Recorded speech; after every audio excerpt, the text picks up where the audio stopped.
प्रश्न क्रमांक 403 नील नागर। धन्यवाद माननीय अध्यक्ष महोदय। मैं आज हाल ही में लागू नागरिकता संशोधन अधिनियम सीए 2019 के बारे में अपनी कड़ी आपत्ति व्यक्त करने के लिए खड़ा हुआ, जिसे व्यापक विरोध और विवाद के बीच पारित किया गया। लोगों के प्रतिनिधियों के रूप में ये सुनिश्चित करना हमारा कर्तव्य है कि हम जो भी कानून पारित करें वह हमारे संविधान में निहित मूल्यों एवं सिद्धांतों का पालन करें। लेकिन दुर्भाग्य से सीए इन मानकों पर खरा नहीं उतरता है। एक विपक्षी दल के रूप में हम सीए से संबंधित कई मुद्दों के जवाब चाहते हैं। हम सताए गए अल्पसंख्यकों को आश्रय प्रदान करने के महत्व को समझते हैं। हमारा मानना है कि सीए कई गंभीर एवं कानूनी मुद्दे उठाता है। आदरणीय अध्यक्ष जी, माननीय मंत्री जी से मेरा पहला प्रश्न ये है कि सरकार ने मुस्लिम शरणार्थियों को सीए के दायरे से बाहर क्यों रखा, जबकि वे भी पड़ोसी देशों में धार्मिक उत्पीड़न से पीड़ित हैं। क्या ये कदम धार्मिक प्रोफाइलिंग और भेदभाव के समान नहीं?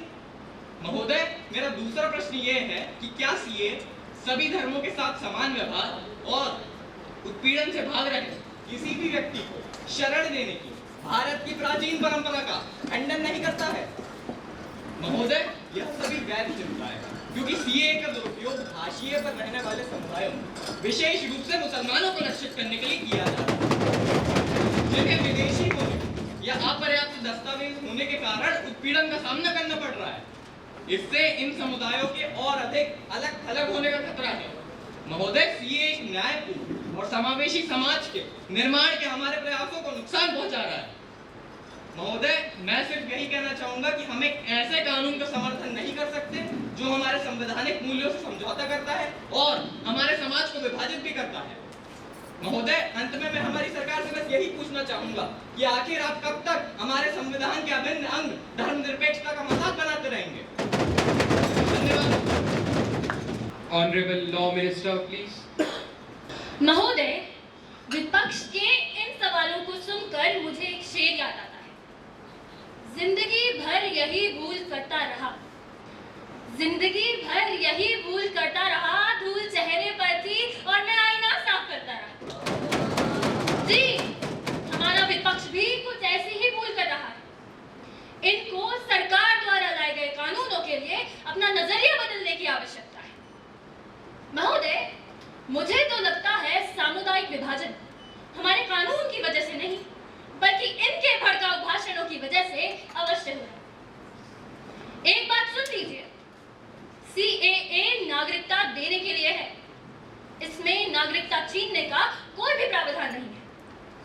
महोदय, मैं ये भी स्पष्ट करना चाहूंगी कि इस कानून का भारत के किसी भी नागरिक, चाहे वे हिंदू हो, मुस्लिम हो, सिख हो या अन्य कोई अल्पसंख्यक, किसी से संबंध नहीं है और ना ही ये संवैधानिक मूल्यों के खिलाफ है।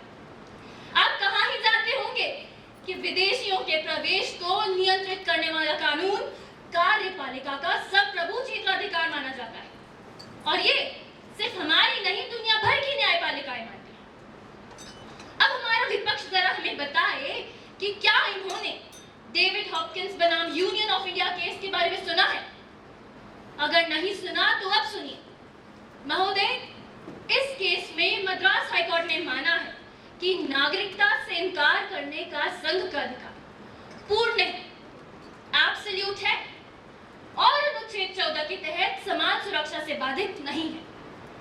वहीं दूसरी ओर लुइस डी रेट बनाम यूनियन ऑफ इंडिया केस में सुप्रीम कोर्ट ने यह माना है कि भारत में एक विदेशी का अधिकार केवल और केवल अनुच्छेद 21 तक ही सीमित है और वे अधिकार के तौर पर नागरिकता नहीं मांग सकता।